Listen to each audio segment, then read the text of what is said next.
আসসালামু আলাইকুম, কি অবস্থা, কেমন আছেন সবাই? তো আজকে হচ্ছে আমাদের কক্সবাজারে দ্বিতীয় দিন।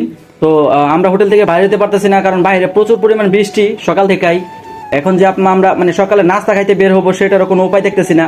আর তাছাড়া মানে এই সময় কক্সবাজার এসে আসলে আমরা খুবই ভুল করছি। এখন যে কি করাম বুঝতেছি না। তো যাই হোক, আমি বাইরের পরিবেশটা আপনাদেরকে দেখাই। এই যে অবস্থা, হ্যাঁ, এই যে বাইরের অবস্থা। বাইরে মানে বৃষ্টি এখন একটু কমছে। আর আমাদের হোটেলের ব্যালকনি থেকে এই যে আমাদের পাহাড়ের ভিউ, হ্যাঁ, দেখেন কত সুন্দর। তো খুবই সুন্দর এই যে পাহাড় পাশাপাশি হচ্ছে ওই যে বিচ দেখা যায়। এই যে বিচ দেখা যায় একসাথে, দুইটাই পেলাম, পাহাড় প্লাস বিচ ভিউ। এই যে হোটেলের নিচে এই অবস্থা, পানি শুধু। পাহাড়টা দেখতে খুবই সুন্দর লাগতেছে। এখন আমরা যাবো হচ্ছে নাস্তা করার জন্য নিচে। তো নিচে যায় দেখি কি অবস্থা হয়। তো আমরা কি আসলে মানে নিচে যাইতে পারি কিনা। নিচে তো অনেক পানি জমে গেছে, সারা রাত বৃষ্টি পড়ছে। আর আপনারা তো জানেনই যে মোটামুটি এখন আসলে বন্যা হইতেছে সব জেলায়। তো আমাদের কক্সবাজারেও আসলে অবস্থা খুবই খারাপ। তো দেখি কি আছে কপালে।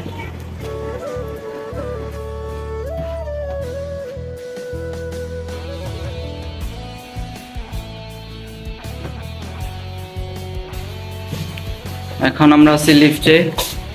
আমরা যাবো গ্রাউন্ড ফ্লোরে, নিচতলায়। এটা হচ্ছে আমাদের হোটেলের সামনের অবস্থা। দেখেন বৃষ্টি পড়তেছে সারা রাত ধরে।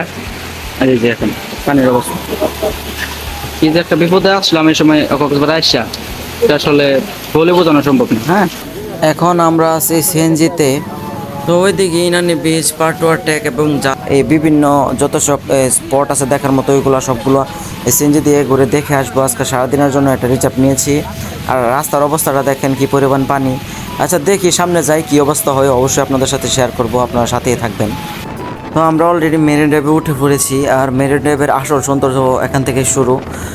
মেরিন ড্রাইভের এখানে একটা বৈশিষ্ট্য হলো যে এক পাশে সমুদ্র থাকবে আর এক পাশে হচ্ছে পাহাড়, যেটা আপনারা দেখতেছেন আর আমরাও দেখছি। এটা আসলে মোবাইলে দেখলে এতটা সুন্দর হয়তো আপনারা উপভোগ করতে পারবেন না, কিন্তু আমরা খালি চোখে দেখেছি।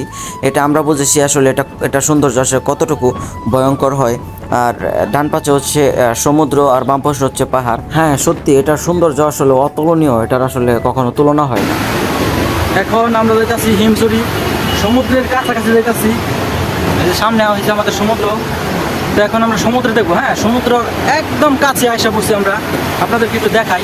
এই যে রাস্তাটা আসলে তেমন একটা ভালো না, এই যে অবস্থা। তো দেখেন পানির কি গর্জন। এই যে অপোজিটে হচ্ছে আবার পাহাড়।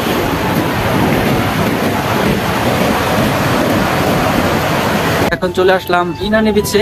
এটা হচ্ছে মেরিন ড্রাইভ রোডে ইনানি বিচ। আমরা এখন ইনানি বিচে প্রবেশ করতেছি। আমাদের সামনে হচ্ছে ইনানি বিচ। তো ইনানি বিচে যাওয়ার পরে আমি ক্যামেরাটা ওইদিকে ঘুরাই আপনাদেরকে দেখাবো। এখন মাত্র ইনানি বিচে আমরা ঢুকলাম, আপনাদেরকে একটু দেখাই।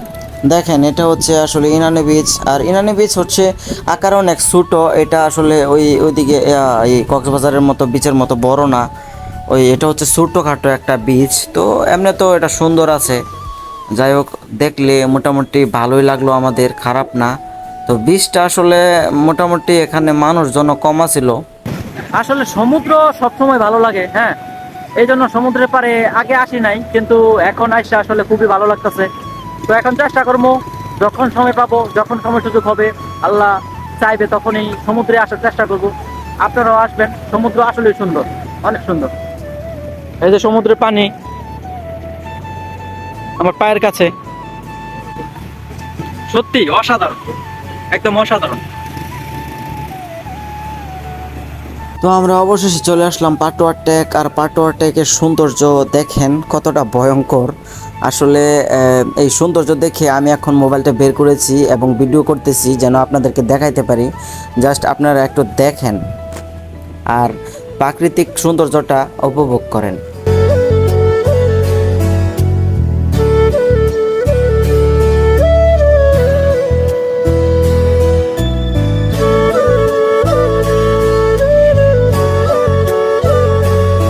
এখন আমরা চলে আসছি পাটুয়া টেক। এটা হচ্ছে মেরিন ড্রাইভ রোডে। আসলে পাটুয়া টেক এটা আসলে কিছুটা সেন্ট মার্টিনের ফিল পাওয়া যায়।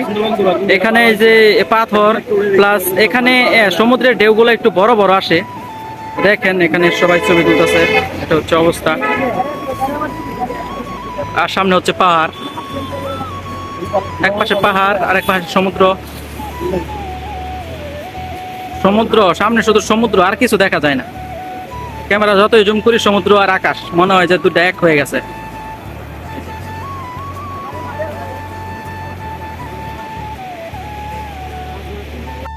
মেইন পয়েন্টে এখানে হচ্ছে পাথর, আর এখানে ওই সবাই আসে, এখানে ভিড় হয়। মানুষজন মূলত পাটওয়ারটেক এই জায়গাতেই আসে, ভিড় করে, ছবি টবি তুলে ঘোরাঘুরি করে। এই যে এটা হচ্ছে সেই জায়গা, এই যে এই হচ্ছে পাটওয়ারটেকের মেইন পয়েন্ট। এখানে পাথর আছে আর কি, সেন্ট মার্টিনের মতো পাথর, আর ওইদিকে পানি। এই হচ্ছে অবস্থা। আর সামনে তো আকাশ আর সমুদ্র এক। এই যে জুম করে আসলে দেখার কোনো কিছু নাই। এই যে জাহাজ, সমুদ্র,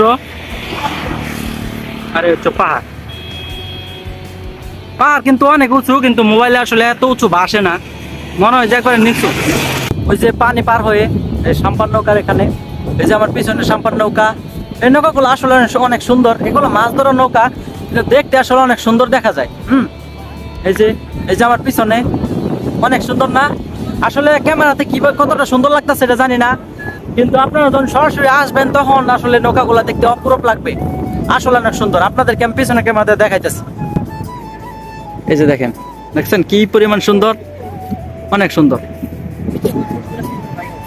আসলে আকাশ মেঘলা, তো এই জন্য ক্যামেরা তেমন একটা ভালো আসতেছে না, কিন্তু ন্যাচারালি অনেক সুন্দর।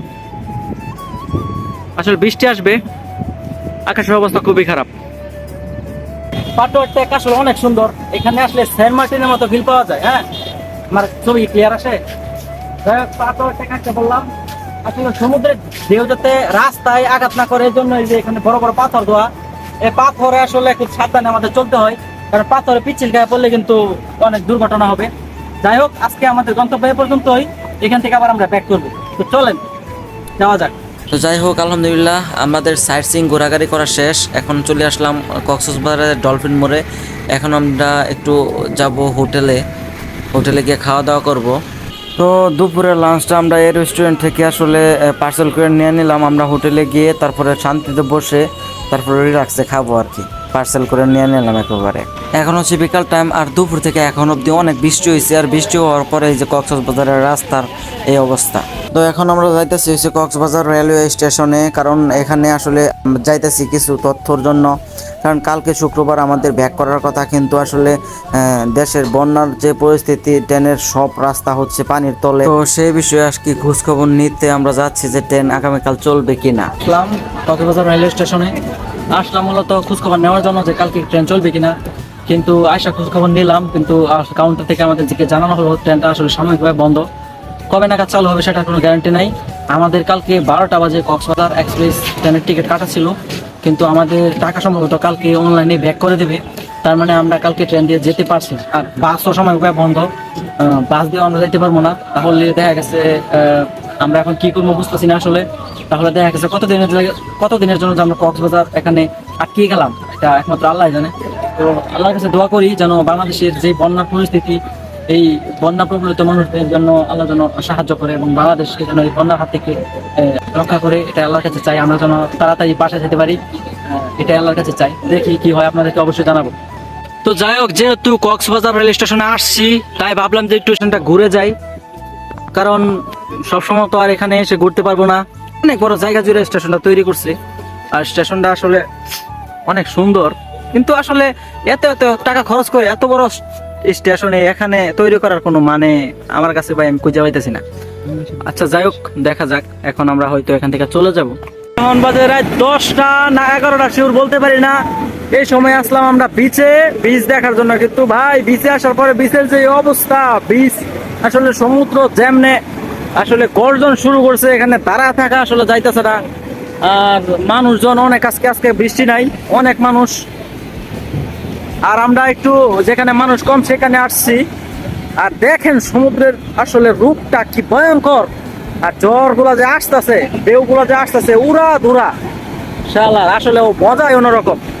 যাই হোক দেখেন সমুদ্রের গর্জনটা জাস্ট শুনেন আপনারা। বাহ, nice।